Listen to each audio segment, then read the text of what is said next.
ಇವತ್ತೇನು B J P ಸಂಸದ ಅನುರಾಗ್ ಠಾಕೂರು ಮಾನ್ಯ ನಮ್ಮ ನಾಯಕಿಯಾದ ಪ್ರಿಯಾಂಕ್ ಗಾಂಧಿಯವರು ಇದರಲ್ಲಿ ಒಂದು ಹೇಳಿಕೆ ಕೊಡ್ತಾರೆ, ಈ ಥರ ಗೋಮೂತ್ರ ತಜ್ಞ ಅಂತ.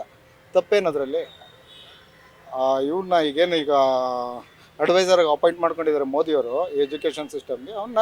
ಹೌದಲ್ವಾ, ಅವನು ಹೇಳಿದ್ದಲ್ವ ಗೋಮೂತ್ರ ಕುಡಿದ್ರೆ ಕ್ಯಾನ್ಸರ್ ಹೋಗ್ಬಿಡುತ್ತೆ. ಇದೆಲ್ಲ ನಂಬೋಕ್ಕೆ ಇದಿದೆಯೇನ್ರಿ ರೀ? ಓನ್ಲಿ ಈ ಸೊಲ್ಯೂಷನ್ ಏನಂದ್ರೆ ಸೈನ್ಸು. ಅದು ಬಿಟ್ಬಿಟ್ಟು ಇವರು ಗೋಮೂತ್ರ ಕುಡೀರಿ, ಅದು ಕುಡೀರಿ, ಇದು ಕುಡೀರಿ ಅಂತ ಕೊಟ್ಟವನ್ನೆಲ್ಲ ಪಂಡಿತನ ಥರ ಬಿಂಬಿಸ್ತಾ ಇದ್ದಾರೆ. ಸೊ ಇದನ್ನು ಪ್ರಶ್ನೆ ಮಾಡಿದ್ರಲ್ಲಿ ತಪ್ಪೇನಿದೆ? ಇವನು ಅನುರಾಗ್ ಠಾಕೂರ್ಗೆ RSS ಆಫೀಸಿಗೆ ಬನ್ನಿ ಗೋಮೂತ್ರ ಕುಡೀರಿ ಅಂತಾನೆ. ಇವನು ಯಾರು ಮೂತ್ರ ಕುಡಿತಾವನೆ ಅಂತ ಈ ಮುಖಾಂತರ ನಾನು ಕೇಳೋಕ್ಕೆ ಇಷ್ಟಪಡ್ತೀನಿ. ಒಂದು ಹೆಣ್ಮಗಳು ರೀ, ಅವಳು ಏನಿದೆ ಅವರು ಹಂಚ್ಕೊಂಡ್ರು, ಅದನ್ನೇ ನೀನು ದೊಡ್ಡ ತಪ್ಪುತ್ತರ, ದೊಡ್ಡ ಪಂಡಿತನ ಥರ. ಇವ್ರ ಪಾಂಡಿತ್ಯ ಏನು ಅಂದರೆ ಬರೀ ಇಂಥದ್ದೇ, ಗೋಮೂತ್ರ ಕುಡೀರಿ, ಕತ್ತೆ ಮೂತ್ರ ಕುಡೀರಿ, ನಾಯಿ ಮೂತ್ರ ಕುಡೀರಿ, ಇಂಥ ಪಾಂಡಿತ್ಯಗಳೇ. ಇದು ನಮ್ಮ ದೇಶಕ್ಕೆ ಭವಿಷ್ಯ ಅಲ್ಲ. ಸೊ ಏನು ಹೇಳಿದ್ದಾನೆ ಅದಕ್ಕೆ ಹೌದು, ಅವು ಹೇಳಿದಾರೆ ಸತ್ಯ ಅಲ್ವಾ, ಒಪ್ಕೊಳ್ಳೋಕ್ಕೇನು ಈ BJP ಅವ್ರಿಗೆ ಅಂತ.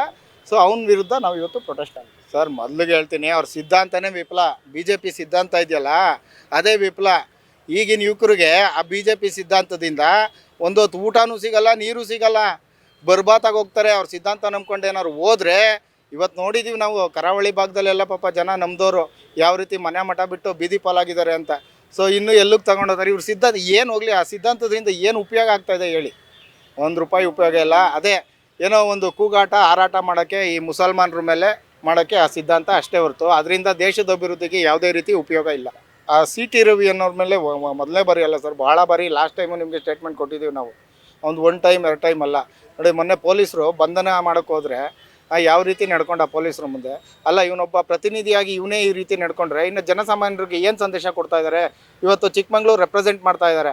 ಆಯ್ತಪ್ಪ, ನೀನು ಚಿಕ್ಕಮಂಗ್ಳೂರಲ್ಲಿ ಜನನು ನೀನು ಏನಾದರೂ ಒಂದು ಕ್ರೈಮ್ ಆದಾಗ ಪೊಲೀಸವ್ರು ಕರೆಸ್ದೆ ಇದೇ ರೀತಿ ನಡ್ಕೊಂಡಾಗ ಇದನ್ನು ಒಪ್ಕೊತಾರ ಮಾನ್ಯ CT ರವಿ ಅವರು ಅಂತ ಈ ಮುಖಾಂತರ ಪ್ರಶ್ನೆ ಕೇಳ್ತೀವಿ. ಆಮೇಲೆ ಭರತ್ ಶೆಟ್ಟಿ ಲ್ಯಾಪ್ ಡಾಗ್ ಅಂತ ಹೇಳ್ತಾರೆ ಪೊಲೀಸವ್ರಿಗೆ, ಸಾಕು ನಾಯಿ ಅಂತ. ಅಲ್ಲ ರೀ, ಒಬ್ಬರು ಪೊಲೀಸು ಅಂದರೆ ನಮಗೆ ಗೌರವ ಇರಬೇಕು. ಇವತ್ತು ಪೊಲೀಸವ್ರು ಇಲ್ಲಾಂದರೆ ನಾವು ನಿಜವಾಗ್ಲೂ ಜೀವನ ಮಾಡೋಕ್ಕಾಗುತ್ತಾ ಈ ಸಮಾಜದಲ್ಲಿ? ಕಳ್ಳರು ಕಾಕರಿಂದ ಬಚಾವಾಗುತ್ತಾ? ಕೊಲೆಗಾರರು ದಿನ ಕೊಲೆಗಳು ನಡೀತಾ ಇದೆ. ಇದನ್ನೆಲ್ಲ ಹತ್ತಿಕ್ತಾ ಇರೋ ಪೊಲೀಸವ್ರನ್ನ ನೀವು ಲ್ಯಾಪ್ ಡಾಗ್ ಅಂತಿರಲ್ಲ. ನೀವು BJPಗೇನಪ್ಪ? ನಾನು ಈ ಮುಖಾಂತರ ಹೇಳ್ತೀನಿ, ಭರತ್ ಶೆಟ್ಟಿ ನೀನು ಈ ಕೋಮುವಾದಿಗಳು ಸಾಕಿರುವ ನಾಯಿ ನೀನು. ಭರತ್ ಶೆಟ್ಟಿ ನೀನೊಬ್ಬ ನಾಯಿ, ಪೊಲೀಸವರಲ್ಲ, ನೀನು ನಾಯಿ ಅಂತ ಈ ಮುಖಾಂತರ